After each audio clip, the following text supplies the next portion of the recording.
friends, welcome back to my channel. In today's vlog, I'm going to be reading the most popular romances of 2024 so far. If you have been around in my channel for the past couple of years, I have not really been actively involved in the book side of the internet, specifically the romance side. I was a huge romance reader, romance creator for a long time, many years. And when I took my break from booktube, I took my break from all booktube, not just making booktube content, but watching it and all of that. So I have been very out of the loop as far as like what's popular, what's everybody loving, what's everybody reading. And I figured the best way to figure that out, to answer that question, is to read the most popular books so far. So Goodreads has a list called the most read books of the 2024 reading challenge. If you're interested in this, this has a bunch of different sections: fiction, fantasy, all of that. Of course, I was interested in the romance section. The first book is Icebreaker, which I'm going to read for this video. The second book is Happy Place by Emily Henry, which I have read, and I gave it 5 stars. It was a fantastic freaking romance. I thought the relationship was very real, and I could see myself in the relationship dynamic and in the main character. The third most popular book was Twisted Love by Anna Huang, which I also have read. I have read the entirety of this series. It's not my favorite. I can understand why it's popular, but it's not, as a seasoned, long-standing romance, particularly dark romance reader, it's not my favorite. It's kind of messy. Then we have, in 4th place, we have Butcher and Blackbird, which I am also reading for this video. And then in 5th place, we have Wildfire, which again, I'm also reading for this video. The rest of them, Love Theoretically, Twisted Games, I have read. So we're gonna focus on those 3 and see how I feel. And then I'm gonna kind of talk about why I think these are the most popular and if I feel like they deserve that title. So let's just get right into the reading portion. So I am 50 pages into Icebreaker. I'm not a lover of self-labeled fluffy comfort books, especially when it comes to romance. I'm much more of an angsty bitch, but it's basically about Anastasia, who is a ice skater. This is college sports. She's an ice skater, she has a partner, and she wants to get in the Olympics. And hero Nate, who is the team captain for his hockey team, same college, a mishap happens and ruins their rink. So now the hockey team and the ice skating team, or whatever, ice skaters, figure skaters, have to share an ice rink. And Anastasia pretty much knows that it's the hockey team's fault. Like, they have a history of causing a ruckus, and so she feels like it's the hockey team's fault. She blames them, and she's very concerned that her and her partner are not going to have enough time to practice, and if they don't practice, then she's not going to get to the Olympics, etc, etc. And so she kind of blames the hockey team, and by extension Nate, who is the team captain. They have had a run-in at a party where he pretty much immediately is like into her. He sees her yelling at her captain, stressed about the ice rink situation, and he tries to like cheer her up and invite her to a party at his house, and she's like very standoffish to him. And so then they run into each other at the party. They have some banter back and forth, and he seems into her. I really like my AC cut on, so we're gonna talk really close so you can actually hear me. I like an obsessed hero. It's one of my favorite things. I like when a hero is just fully enamored with the heroine. However, it seems like he just has a very enamored personality. There's many women so far that he has mentioned liking, and it seems to be a like, if they don't like me, I like them sort of situation. And so that's not as convincing to me, and I want genuine obsession, not like she just is not into me so I'm into her sort of thing. This is not written mega well, but it's not bad by any means. Obviously, the better the writing, the better the story, but I like it to just not be distracting, you know? Like, I am a lover of all things Kindle Unlimited, and so I'm used to independently published romances that are edited by a small team, sometimes the writer themselves, not like professional editors with lots of resources and stuff like that. So I'm used to not great writing, and my baseline is like not be distracting. And that's kind of the level of writing this has. I do believe that this started as a Kindle Unlimited romance, so take that and do with that what you will, but I do like her little blurb. I'm not hating it like I kind of thought that I would. This has very mixed reviews, as most really popular, like sensational viral TikTok romances do.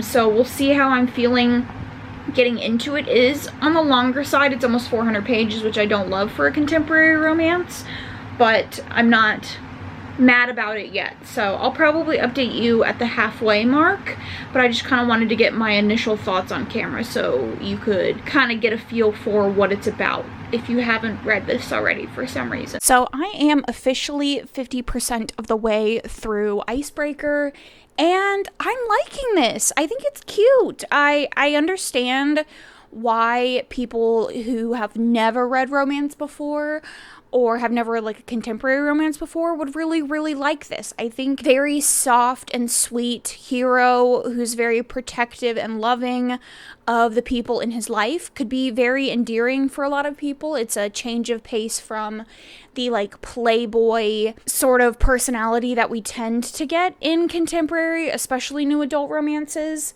And I think the heroine is pretty relatable. She is trying to achieve a ton of stuff in her life, and she feels very scared of commitment. She's very scared that one fuck up will make everybody in her life leave her, and I think that's very relatable for a lot of people. And so I can see why a lot of people love this, why this got popular. I'm enjoying myself, and I know the next book in the series is about a character that I'm very interested in, so no complaints. I'm really liking this. It's not a favorite, but I can see how it could be some people's favorites. I am 50% of the way through Butcher and Blackbird, and this is so interesting. So to start off, I got the audiobook, and it was a spectacular choice. The audiobook is fan-fucking-tastic. It might be one of the best romance audiobooks that I have ever heard, or audiobooks in general. It's dual narrated, because it's multiple POV story, and it's just the production value is incredible. So I'm 50% of the way through. This is basically about two serial killers who kill other serial killers who enter this competition to find out who can win. The hero involves his brothers. His brother finds a serial killer. They have to go there, and they have like an X amount of time to find the killer and kill them, and then they win, or whatever. There really doesn't seem to be like an end goal or anything in mind. The hero is kind of enamored with the heroine, and so thought of this as a way to spend more time with her. They meet every year, but in between their meetings, they text each other and stuff. And so it's an interesting story. It's funny. It is endearing. The characters are just so entertaining to read, and the hero is like sufficiently obsessed with the heroine. The subject material doesn't detract from the humor in the story at all, and despite being serial killers, they are very endearing characters. Their relationship is very cute, and I wouldn't say it's like the most developed romance. I wouldn't say they have a ton of deep, meaningful conversations, but I feel the attraction, the crush is there, they have some great banter, and it's just like an interesting story. It's fun, it's funny, and it has me like giggling and laughing, and I'm really enjoying it. I didn't expect to like it as much as I am. Comedy, I feel like, with romance, and it's just good. And I love the hero. He is just like completely gone for the heroine. The heroine is much less willing to engage with him in a sexual or relationship romantic way, but the hero's like, I'm obsessed with her. Like, it's great. And seeing their back and forth and like them meeting up once a year, and like it's good. It's good. And I'm pleasantly surprised. So I'm excited to finish it out. I can't see this being less than a 4-star unless for some reason like the last half just goes off the rails, but this is really, really good for what it is, I think. I don't know if it's going to be, like, the best romance. Like, they're not going to be, like, my favorite couple of all time because there, again, isn't that, like, really deep emotional connection like I look for in a romance. But also, it doesn't necessarily tout it as a deep emotional romance. It's just fun. All right, I have a lot of updates, so strap in. We will start with Icebreaker. I finished this several days ago at this point, and I landed on a 3-star for this. Like I said in a previous clip, I can see why people like this. The heroine is pretty relatable. She is adopted, and she has a lot of, like, abandonment issues. She's been in therapy since she was like 9, and therapy plays a part in this, which I appreciate. And she's a figure skater, and she skates in pairs, and her dream is to be an Olympian. And she has a guy that she was paired up with when she got to the university, and his name's Aaron, and he's kind of a dick.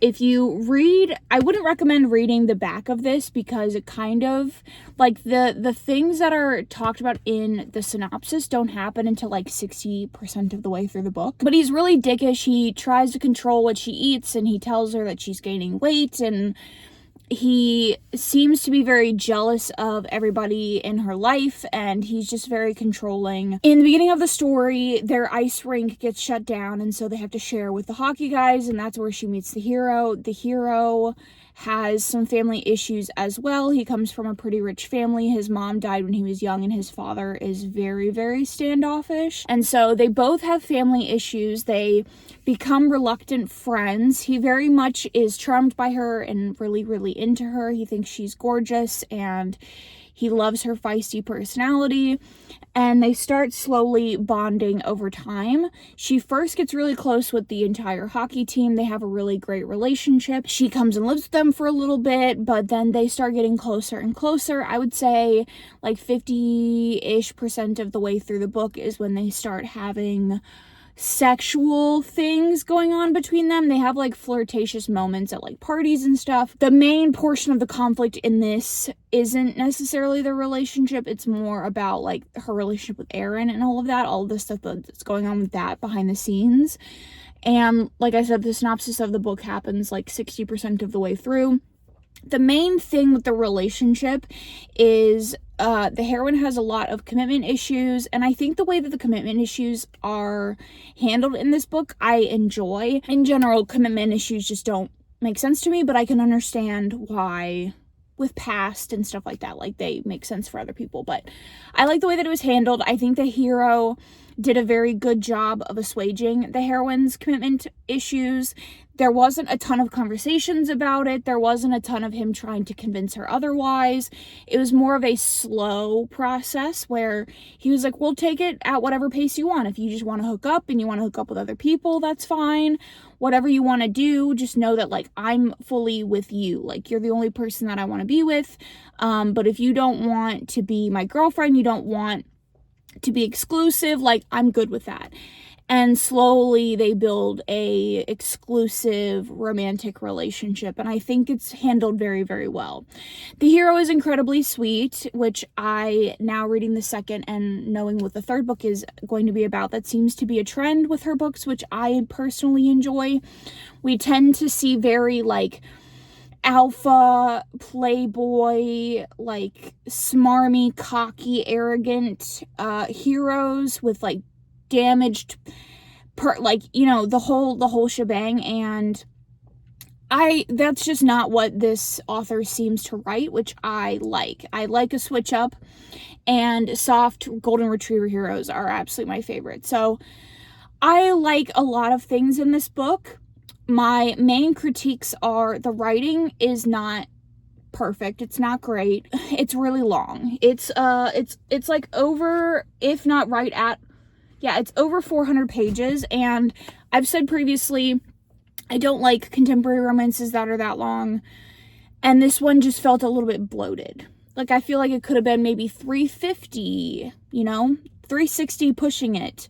And it was just a little too much. And towards the end, I was like, okay, I'm like ready for this to be over. But I like it. I think it's cute. And I can see why people love it. I think if you're looking for a soft hero, a relatable heroine, a cute found family in a sports romance, like, I think you'll like it if you can get past the writing. So, like, if it's something that interests you, give it a shot.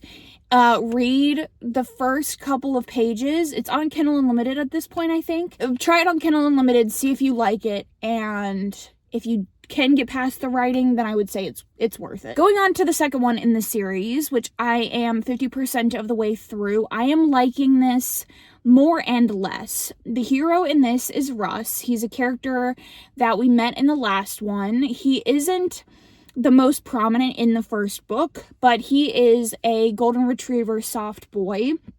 He has a lot of family issues. His father is a gambling addict. His mother is sort of an enabler, and his brother is largely absent, but they have kind of a strained relationship.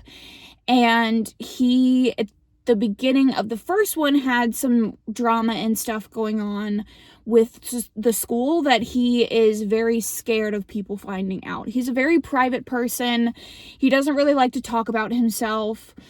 And in the beginning, they are having a like goodbye party for all of the seniors that would then be graduating and like leaving the team. And he meets Aurora, who is the heroine.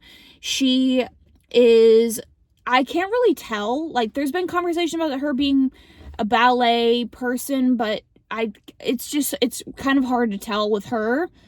The main focus of her points of view, aside from Russ, is she has a strained relationship with her father. He has like another family, and he runs a very successful Formula One business, and he's never really been in her life. And so she has a lot of abandonment issues, and she struggles with identity and stuff like that. So they meet each other at this party, and then they have a hookup, and he goes into the bathroom after they hook up, and she like runs thinking that he's waiting for her to leave and just doesn't want to say it. And so they end up running into each other at this camp, this kids camp, the summer camp or whatever, that the heroine previously went to when she was a child and like really, really loves. It's like the only place she ever felt valued and loved, and people cared about her and all of that. She has a very good relationship with the daughter of the woman who owns the camp, and so she decides to go and work there with her best friend for the summer. And the hero obviously also goes there and decides to work because he needs money and he wants to get away from like parties and stuff like that. So they end up running into each other, and they get assigned to the same like camp group, and they obviously have run-ins, and they become pretty fast friends. They get over the situation where she left, and it's very sweet. It's very, very sweet. They don't want to do anything together romantically because there's like a no fraternization rule at the camp.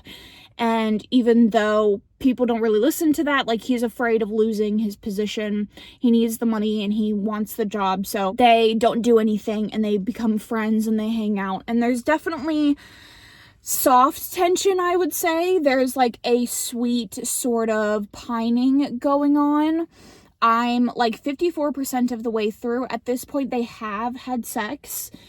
I wish that it was just a little bit longer, just because with sensitive heroes, I tend to like a slower burn because they I just love the pining personally. This one is much more focused on the characters, like much more focused on their relationship and their personal growth, not so much outside forces, which I am enjoying, but it's also making me notice like the length of this one. It's also almost 400 pages. I am like bouncing between the ebook and the audiobook, which is helping, but I, again, just don't really like really long romances, contemporary romances. I like Russ. I think he is like an underdeveloped version of the character that we're gonna get in the third one. And I think the third one, the third one is about Henry, which I think is like everybody's favorite when they read this series. He feels like a knockoff Henry, and I feel like Henry should have been the second book. And Henry's who I thought the second book was about. So I'm definitely going to read the third one at some point. But the second one, I'm liking. We'll see if I continue to like it based on how long it is and the fact that they've already hooked up. So we'll see. And then lastly, my last update is I finished Butcher and Blackbird.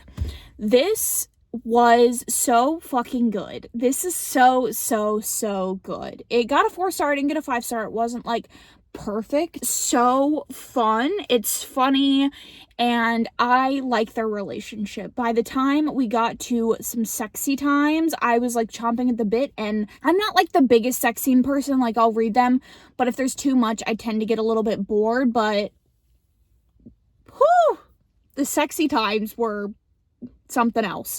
And the audiobook narrators, wow. So I really liked this. I didn't like the conflict. I didn't like the like third act breakup. It was very contrived. Didn't really like it. But I am definitely interested in continuing. I think this is really fun. If you are looking for like a funny serial killer situation that just has like good vibes and has funny dialogue and banter, I would say pick this up, like, for sure. I think the hype is definitely worth it. I think they fit well together and the story makes sense for the characters. But if you're someone in a romance that absolutely just needs the relationship to make the most sense in the world, I would say you won't like this. But if you're just looking for a fun romp and you check out the audiobook, like, perfect experience, exactly what I wanted from the story. And it's something that I think I'll probably listen to the audiobook again. It's so fun, and I definitely will be continuing the series. So I was really unsure going into this one because I had read like the Mindfuck series and all of the other like serial killer series or whatever. People that I had heard talk about it was like, yeah, it's fine. So I didn't know how I was gonna feel, but it's fucking good. Like, go in, again, tempering your expectations as far as the romance, and be wanting like a good time, and you'll really like it. So very happy with that one, and I can't wait to get on to the rest of the series for that one. But I need to finish Wildfire, and we'll talk and wrap up the vlog, and I'll tell you about how I felt about all of them and like them being the most read romances of 2024 so far. Okay, friends, so I have finished Wildfire. I finished it today while I was at work. I finished via the audiobook. I landed on a 3-star for this. I think it's a good second book, but I stand by all of the things that I said in the previous clip about it feeling like a stand-in for Henry's character and it being a little bit long. I wish that we had done a little bit more work on the characters and their relationships and their personal growth versus some of the things that we chose to focus on. I think the page length could have just been used in a better way, but I landed on a 3-star. I really like Russ's character. The relationship is very sweet, and yeah, I liked it. As far as why these 3 are in the top 5 of the most popular romances of the year so far, I can understand specifically with Icebreaker and Wildfire why these are extremely popular. I think they're very accessible for anybody who is new to the romance genre. They're a good place to jump in if maybe you've read fan fiction in the past, or maybe you're brand new to romance. I think they're great books to start off with, and they're also good books for people that are not new, that like sports romance, that like contemporary romance, and are just looking for a fun romp with really sweet heroes. So for all of those reasons, I can understand why, as romance is getting more popular with the rise of TikTok and stuff like that, why this series in particular, these first 2 books, could be in the most popular romances of the year. Like I said, I haven't watched much book related content, so is it actually the most popular from what I'm seeing as far as like what people are talking about in book spaces? I don't really know, but I can understand why overall these would be very popular. Now for Butcher and Blackbird, I don't really get. I think there is a specific like niche of romance readers that like these sort of like darker serial killer stories, and there's definitely an audience for it, but I don't really see it as it being a book that a lot of people are going to enjoy, especially with some of the other published romances that we've gotten this year that have gotten a lot of hype. I just don't see this being something that a lot of people really love. I obviously really loved it, but I sort of fit into that niche of people that really like fun, kind of dark, a little outlandish romances. So for myself, it was great, but I just can't see it being something that a lot of people would enjoy. I could be wrong. Obviously, I am wrong because it is on this list, but it's a little bit shocking to me that so many people have read this. You know, you could talk about just because it's been the most read or most added to the Goodreads challenge doesn't mean that it's the most loved.